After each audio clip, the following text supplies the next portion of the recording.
Sen yaratgan olamu inson go'zal, sen yuborgan Mustafa Qur'on go'zal, sen buyurgan har amal iymon go'zal, ruhlari ichra sunganing vijdon go'zal, bu go'zalliklar jamolingdan sening.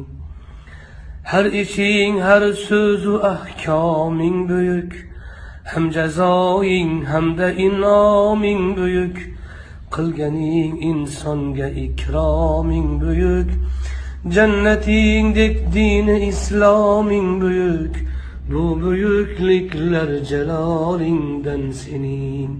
Sen yaratmish ikki dunyoing tugal, har sifating hamma asmoing tugal, barcha manglaylarda imloing tugal, dillar ichra chekkan imzoing tugal, bu tugalliklar kamolingdan sening.